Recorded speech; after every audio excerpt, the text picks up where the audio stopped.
우리가 계속해서 사도행전을 보고 있습니다.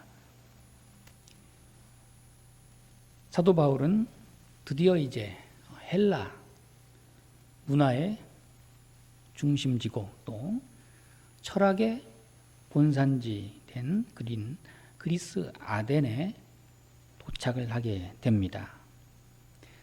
지금도 그 아테네 또 아덴 같은 이름이죠.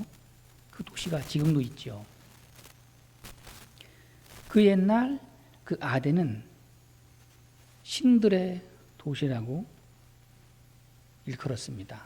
그만큼 그리스 신화에 나오는 모든 신들을 다 섬기는 그런 도시였죠. 또 아덴을 지금까지 사람들은 뭐라고 말했나? 철학의 도시라 이렇게 지금도 불리고 있습니다. 철학하면 그리스, 그리스 하면 철학. 자, 이렇게 사도 바울로서는 이 아덴에 이제 하나님 인도하심으로 여기까지 오기는 왔는데 이상하게 평소와는 다른 전도 방법을 택했습니다.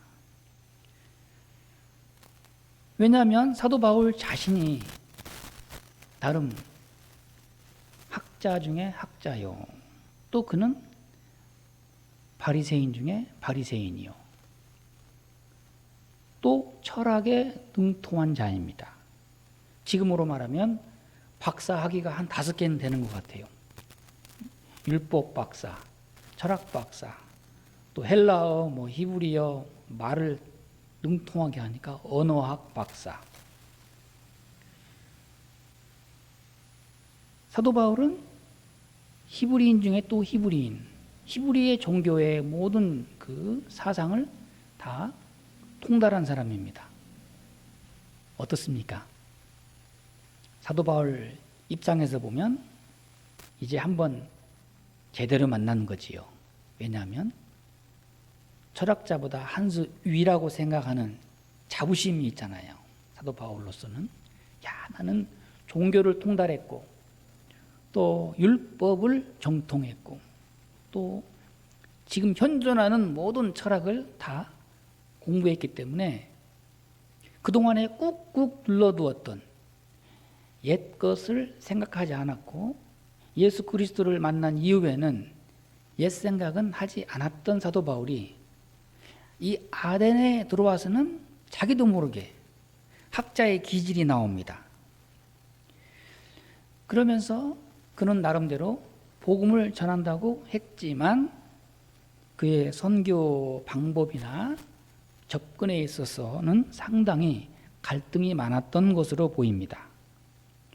그는 어쩌다가 예수 그리스도를 전함에 있어서 그동안에는 철저하게 오직 예수 그리스도만을 전해왔는데 이제는 자기도 모르는 가운데 그의 전 지식 또 철학적 사고방식을 총동원해서 이 아덴에서 나름 똑똑하다고 하는 지식인 중에 지식인 이 헬라 철학자들을 상대로 해서 복음을 전파하게 되는데 그들과 논쟁하고 또 어떻게 해서든지 설득해서 복음을 전하려고 노력은 했지만 오늘 본문에 보는 대로 결과적으로 34절에 보게 되면 몇 사람이 사도 바울을 가까이하여 믿으니 사도 바울답지 않지요.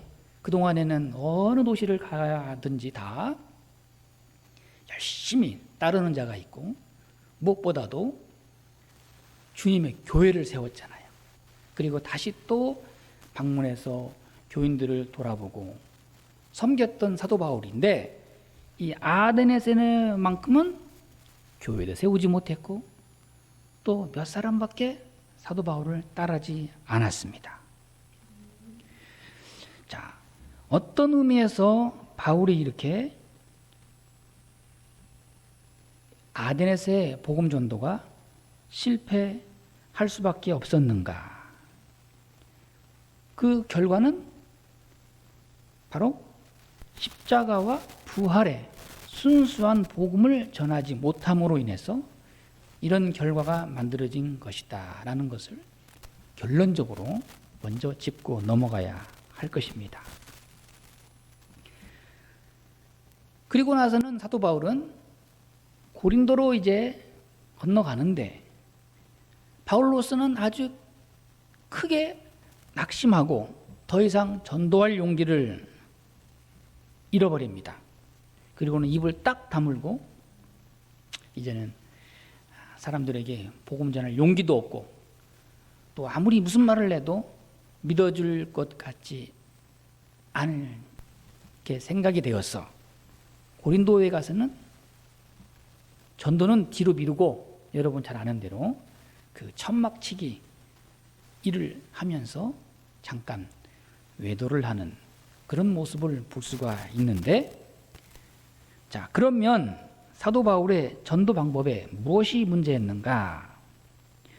먼저는 이 아덴이라는 새로운 낯선 그리스의 이 도시에 와서 사도 바울이 한번 휘 둘러보니까 이 아덴이라는 이 지성인의 도시에 눈에 띄는 것은 온통 우상을 위한 신전이 가득한 것을 보고 사도 바울의 마음이 분하였습니다. 왜 화가 났을까요? 아니, 그 우상 섬기는 신전이 그렇게 많은 것을 보고 뭐 그럴 수도 있지, 참 별스럽네, 아, 이렇게 어리석은 사람들이 있나 이러면서 그냥 지나칠 수 있는데 사도 바울의 마음속에는 화가 치밀어 올랐습니다. 왜 그랬을 것 같습니까? 그는 철학자의 시선으로 아덴을 보았기 때문이에요. 그러면서 야, 이런 어리석은 사람들이 있나, 이런 지식인의 도시가 이렇게 완전히 정말 미련하구나, 아주 사람들이 아주 우상을 섬기는 이런 미련한 도시가 따로 없구나. 이렇게 철학을 한, 공부를 많이 한, 뭐 우주의 진리가 어떻고 세상의 진리가 어떻고 뭐 어쩌고 저쩌고 많은 그런 학문의 학문을 쌓은 이 도시의 사람들이 그런 우상을 많이 섬기는 것을 보고 사도 바울로서는 너무 실망하고 또 한편으로는 화가 치밀어 올랐습니다. 야, 그러지 않겠습니까? 자식들, 부모님들이 예를 들면은 아주 뼈 빠지게 고생해서 열심히 뒷바라지해서 대학도 보내고 또 박사 또 학위 받도록 열심히 뒤에서 밀어주고 또 외국 유학도 갔다 오고 그렇게 세상 넓은 곳에 가서 공부도 하고 그랬는데 그 자식이 그 미신이나 섬기고 있으면 부모님 마음이 어떻겠어요? 우상을 섬기고 있다. 아니, 도대체 너는 그동안에 뭘 배웠냐? 그러지 않겠습니까? 꼭 사도 바울의 마음에 그런 마음이 지금 오늘 보이고 있는 겁니다.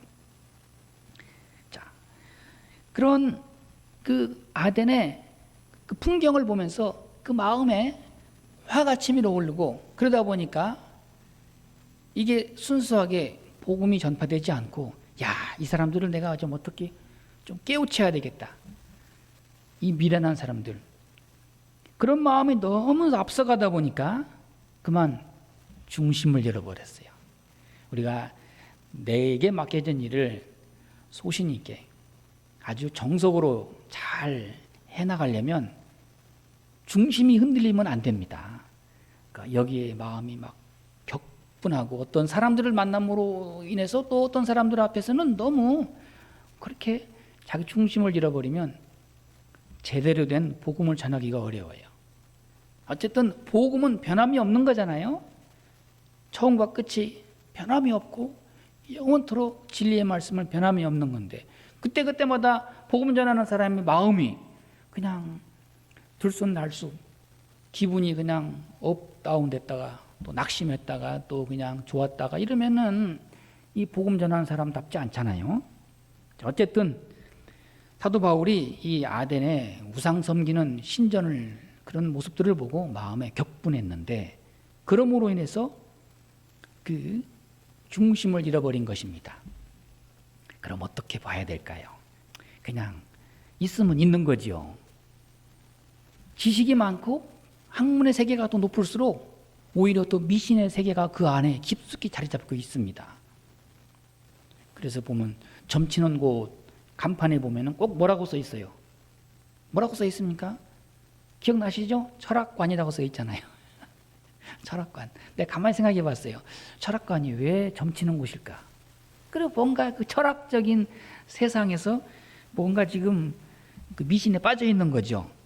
그 외에도 뭐 무슨 사주풀이, 장명, 주역, 운명, 철학관, 뭐 운세 이런 것들을 하는데, 어쨌든 오늘 현 시대에도 이렇게 아주 과학이 발달한 오늘의 현실 가운데도 그 세계 가운데도 미신은 있어요. 사람들이 얼마나 요행을 바라는지. 오래전에 보니까 그 아주 탁월한 과학자들이 연구해서 인공위성을 만들어서 하늘로 쏘아 올리는데, 그 쏘아 올리기 발사하기 전날에 뭐를 했냐면 고사를 지내더라고요. 돼지 머리를 상에다 올려놓고 거기 콧구멍에다가 돼지 입에다가 뭐 돈 꽂아놓고, 그리고 그 내놓으라는 그 천문학 박사들이 그 안에 앞에 그냥 큰 절을 2번씩 하고 야무이롭게 해주세요. 이번에 이 우주선이 하늘로 팍 올라가서 그 지구의 궤도를 정상적으로 돌을 수 있도록 그냥, 아니 왜 그렇게 빌어야 되는 거예요? 잘 만들어서 과학적으로 착착착착착 하면 아무 문제가 없는 건데, 그러고도 마음이 불안하고 뭔가 요행을 바라는 거잖아요. 또는 그 뭐라 그럴까, 뭐 불운이 없도록, 이게 다 미신이잖아요, 미신.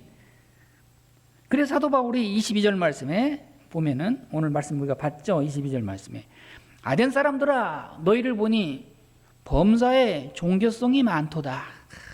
너희들 하는 그 행태를 보니까 종교성이 많다. 종교심이 가득하구나. 이것은 뭐 신앙심이 좋다는 얘기가 아니에요. 그 사람들의 살아가는 문화를 보니까 사도 바울로서는 참 종교성이 참 되게 많네.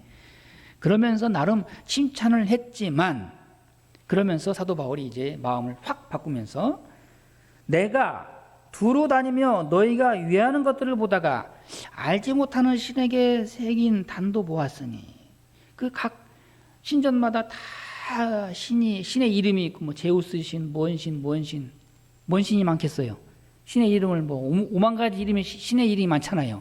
나무신, 돌신, 저기 하늘에 떠 있는 햇님신, 별님신, 갖다 이름만 붙이면 다 신이잖아요. 저기 어디 산에 올라가니까, 등산에 가다 보니까는 바위가 갑자기 산 그 높은 곳에 절벽에 바위가 거기 그냥 아주, 거기 바위가 촥 절벽 같은 바위가 있는데, 거기서 하루 종일 그냥 빌더라고요. 그런 걸 보면 뭔가 그 바위에 비는 거죠, 바위한테. 이게 그러면서 사도 바울이 딱 눈여겨본 것은 알지 못하는 신이라고 새긴 신전을 보았어요. 요거 내가 알지 못하는 신, 내가 요걸 오늘 알게 해야 되겠다. 그래서 사도 바울 23절 말씀에 너희가 알지 못하고 위하는 그것을 내가 너희에게 알게 하리라.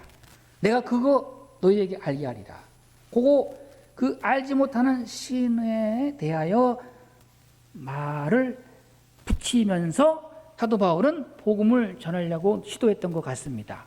그러면서 긴 하나님에 대하여 설명은 하지만은 여기서 바울이 빗나가는 겁니다. 알지 못하는 신에게, 그러면서 이 신에 대하여 내가 너희에게 뭔가 이름을 밝혀주겠다.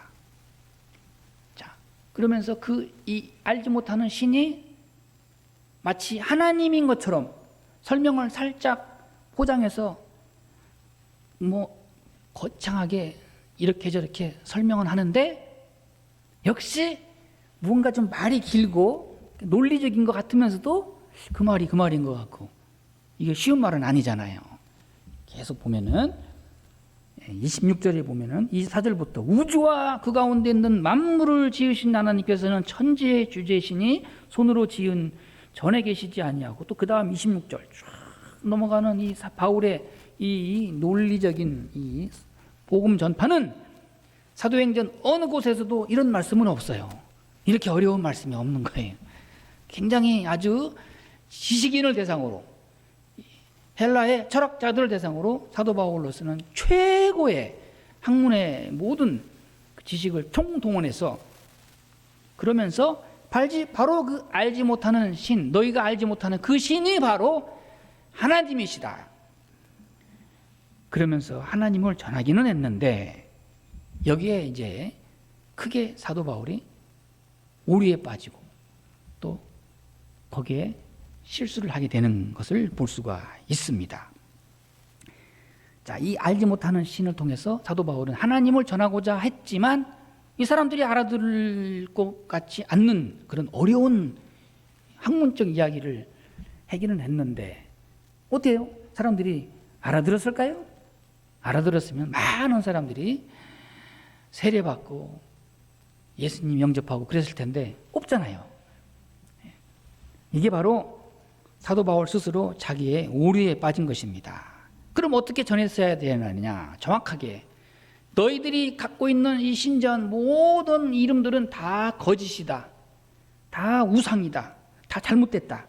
자, 알지 못하는 신, 그래요, 그것도 그래요. 이 사람들이 지금 각 신마다 신전을 다 이렇게 저렇게 만들어 놨는데 혹시 빠뜨린 신이 있지 않나, 그러면서 불안한 마음으로 에이라 모르겠다, 그냥 알지 못하는 신 하나, 이름이 없는, 있잖아요. 교회도 이름 없는 교회가 있더라고요. 모르세요? 우리 그 노예에 저기 교회 이름이 이름 없는 교회예요.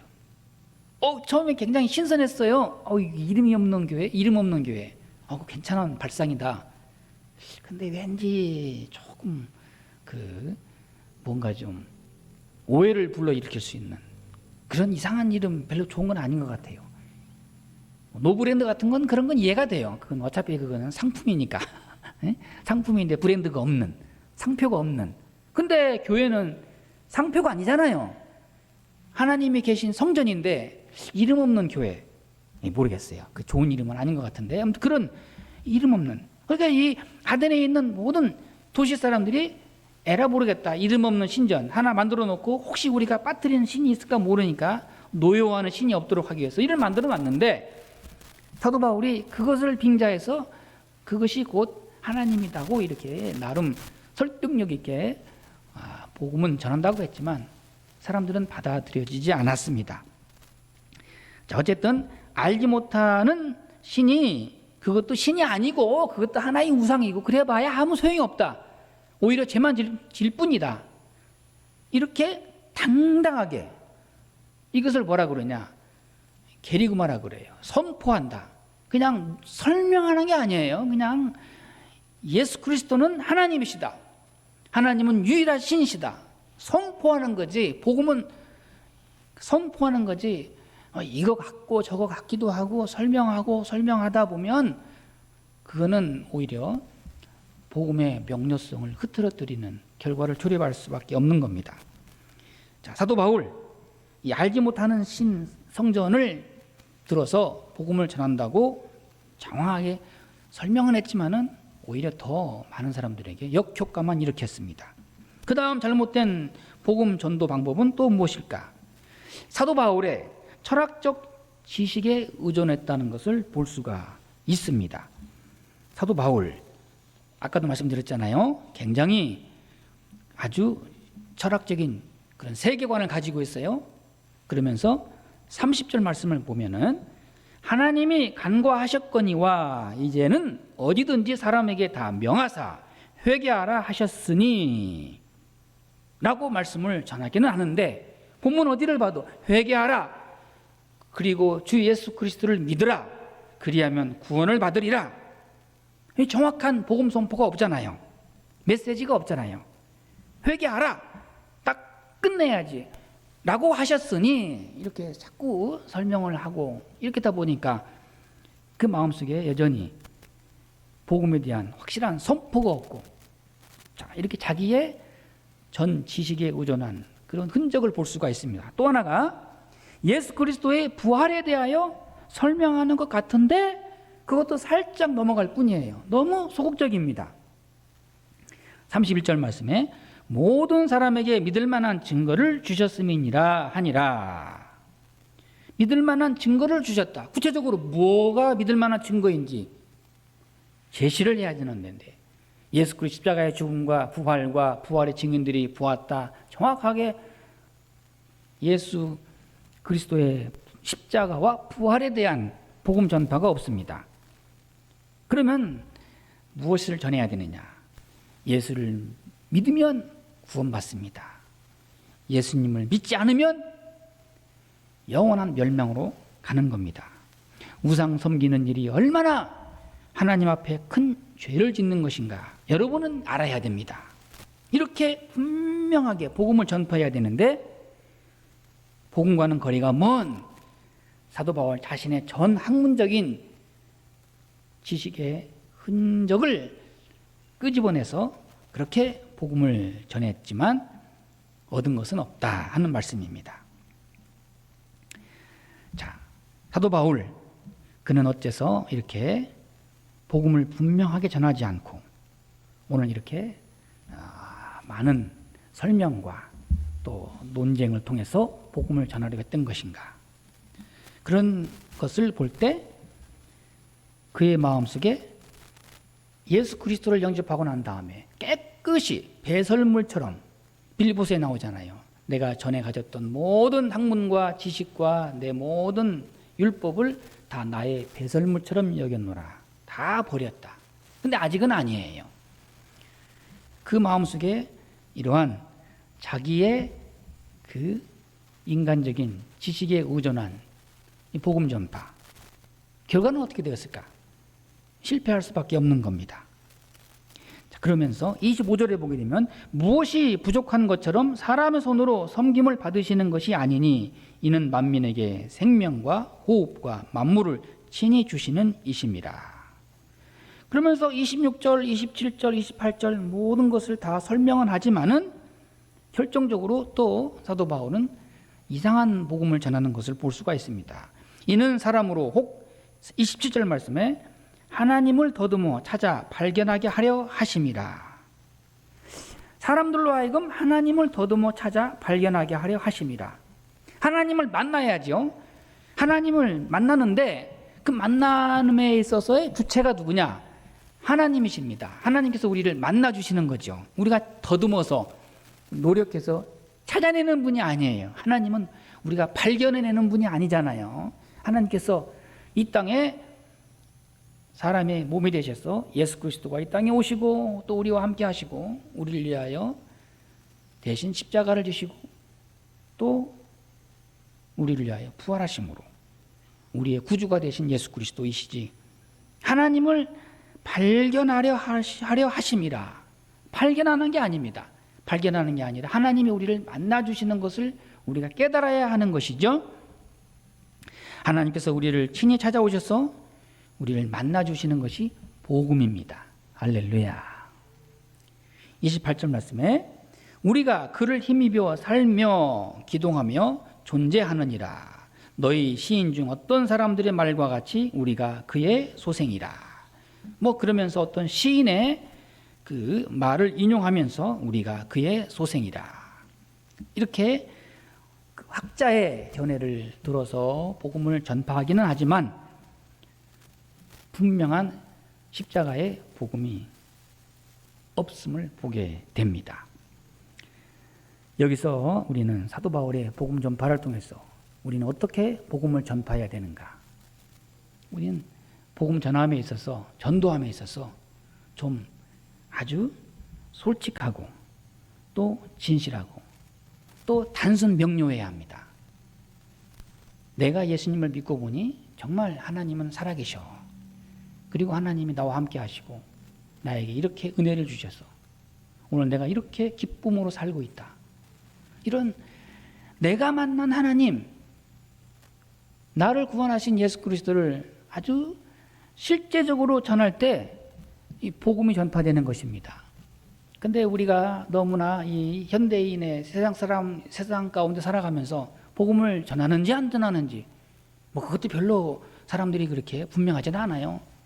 복음을 전한다고 전하는 건지, 또 어떻게 복음을 전하는지, 그런 시도나 제대로 하고 살아가는지, 우리는 너무 복음 전파하는 거리가 먼 생활 속에서 우리가 이탈하면서 살아가고 있지 않나, 오늘 우리 자신을 돌아보게 됩니다.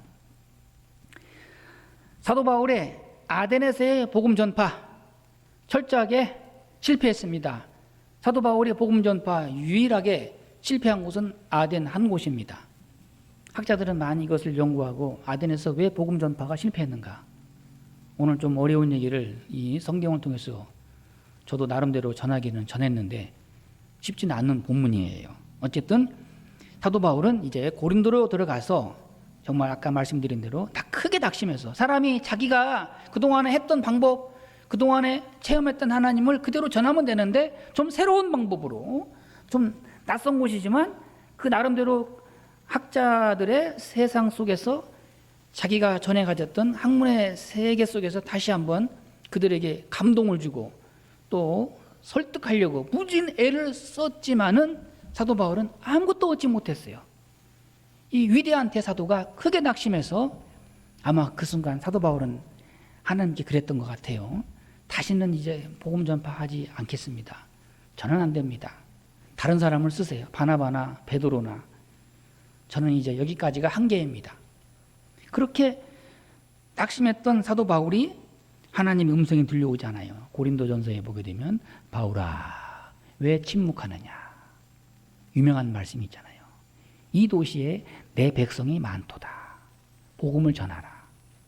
주님의 음성을 듣고 사도 바울이 다시 힘을 내서 어쩌면 다시 새롭게 거듭나고 중생해서, 그러면서 고린도전서 2장 2절 말씀에 예수 그리스도와 그의 십자가에 못 박히신 것 외에는 아무것도 알지 아니하기로 작정하였습니다.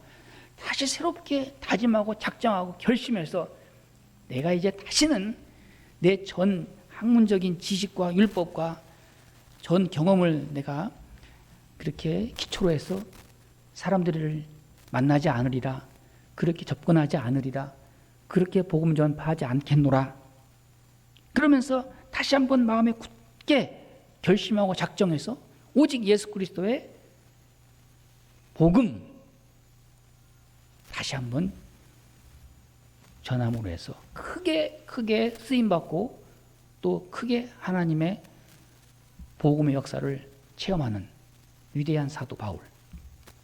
고린도전서 1장 22절 24절을 제가 읽어드리겠습니다. 유대인은 표적을 구하고 헬라인은 지혜를 구하나. 그렇죠. 유대 사람들, 히브리 사람들은 항상 기적을 구해요. 왜냐하면 기적을 많이 체험했기 때문에. 그래서 항상 예수님을 만난 그 유대 사람들이 항상 하는 얘기 그거 아니에요. 더 큰 기적을 우리에게 보이소서, 그래야 우리가 하나님을 믿겠더라. 예수님 말씀하신 요나의 표적밖에는 내가 더 이상 보여줄 것이 없다. 예수님 십자가에 달리시고 피 흘리시는 그 현장에서도 우리에게 기적을 보여줘서, 이게 이 유대인들은 표적을 구하고 헬라인들은 지혜를 구하나, 이 아덴 사람들은 끊임없이 그 지혜, 철학, 지식 계속해서 알면 되지, 알아가면 되지, 배우면 되지, 내가 만나면 되지, 찾아가면 되지, 연구하면 되지. 그러니까는 계속 갈수록 그렇게 그 지식의 세계 속에서 그렇게 많은 신을 섬기고 우상을 섬기면서 살아가는 아덴 사람들이에요. 그러나 우리는 십자가에 못 박힌 그리스도를 전하니 유대인에게는 꺼리끼는 것이요 이방인에게는 미련한 것이로되 오직 부르심을 받은 자들에게는 유대인이나 헬라인이나 그리스도는 하나님의 능력이요 하나님의 지혜니라. 그리스도는 뭐라고요? 우리 믿는 사람에게 능력이요 또 하나님이 주신 지혜라. 하나님이 함께 하셔요. 단순한 복음 속에 하나님의 능력과 지혜가 있어요. 그런데 세상 사람들, 오늘 우리는 그렇잖아요. 그것 가지고는 안 돼. 사람들이 얼마나 많이 똑똑하고 공부를 많이 했는데, 아유, 옛날하고는 달라. 지금은 그렇게 복음 전하면 안 되지. 그러니까 사람들이 이게 좀 속된 말로 머리만 커가지고 이제는 그냥 이 예수 믿으세요. 천국 가셔야죠. 너 나가 그러잖아요. 가봤어? 아이고, 이게 오늘의 이 지식의 세계 속에서 사람들은 무언가 지금 굉장히 그런 신학의 세계와 복음의 세계와 신앙의 세계와 하나님의 세계보다 한 단계 위에 있다고 생각해요. 거기서 함정이 빠지는 거예요. 그러니 복음이 귀에 들어올 리가 없잖아요. 우리는 좀 다른 사람들에게 전도할 때, 야, 좀 제발 좀 정신 차려. 그렇게 믿어가지고서는 사람 어떻게 구실하겠나? 그런 소리를 들을 정도가 돼야 진짜 복음을 전하는 거예요. 오늘 말씀하잖아요. 고린도전서 1장 22절. 모든 사람들에게 다 우리는 미련한 자들이요. 그 십자가의 복음을 제대로 전하기만 하면 사람들로부터 욕을 먹고 미련하다는 소리 들을 수밖에 없지만 거기에 하나님의 지혜와 하나님의 능력이 우리와 함께하는 것입니다. 사도 바울은 이것을 철저하게 깨달았습니다. 내가 이 헬라의 도시에, 이 철학의 도시에 아덴에 들어가가지고 내 그동안 배운 지식을 내가 한 번도 못 써먹었는데 내가 이 아덴 사람들한테 정말 절호의 기회라고 생각하고 철학적, 과학적, 사회학적, 역사적, 어쩌면 심리적 그 모든 지식의 세계를 총동원해서 그 한 사람이라도 건져내려고 이런 어리석은 사람들 이렇게 우상을 섬기고 그렇게 무진 애를 썼지만 몇 사람이 그를 가까이하여 믿으니 34절에 보니까 그 사람도 뭐 그 중에는 아레오바고 신전의 관리직이잖아요. 그 사람이 아마 자세히 들었던 것 같아요. 그리고 또 디오누스와 다마리아라는 여자 두 사람, 또 다른 몇 사람이 있었더라. 얼마나 사도 바울로서는 초라해요. 그러니까 낙심이 된 거죠. 그러나 하나님은 그래도 그의 마음을 중심을 아시고 용기를 주시고 힘을 주시고 또다시 하나님의 새로운 역사 가운데 복음이 전파되는 것을 계속해서 볼 수가 있습니다. 사랑하는 여러분, 우리가 오늘 어떻게 복음을 전해야 될까요? 정말 어떤 방법을 동원해야 될까요? 좀 이렇게 해볼까 저렇게 해볼까 가족들에게 또 누구에게 쉽지 않죠. 그런데 중요한 것은 하나님이 우리와 함께 하십니다. 그 입을 열고 복음의 말을 전하고 사람 만나고 그래야 되는 거죠. 지금 이 시국에 사람 만나는 거 어렵다고 그러는데 이제 시간이 지나면은 계속해서 백신도 보급되고 이제 서서히 사람들은 이런 모든 거리 제한에서 이제 해방되게 될 터인데 어쨌든 사도 바울의 그런 복음 전도의 귀중한 경험을 오늘 우리의 것으로 삼을 수 있기를 바랍니다. 사도 바울은 사랑하는 아들, 믿음의 아들 디모데에게 디모데전서 6장 20절 말씀, 디모데야 망령되고 헛된 말과 거짓된 지식의 반론을 피함으로 내게 부탁한 것을 지키라. 너 앞으로 복음 전할 때, 목회할 때, 사람들을 만나서 전도할 때 헛된 말과 거짓된 지식으로 논쟁하지 말라. 내가 다 해봤다. 안 되더라. 그거 다 쓸데없다. 예수 그리스도만 의지하고 복음을 전파하라. 논쟁을 피하라. 지식과 철학으로 맞서지 말라. 그것들은 다 무익하니라. 오직 십자가와 부활의 중심에 복음이 있다는 것을 다시 한번 우리 마음에 깨닫고 그 능력 안에서 우리가 복음 전하는 사도와 같은 그런 열매가 있기를 바랍니다. 기도하겠습니다.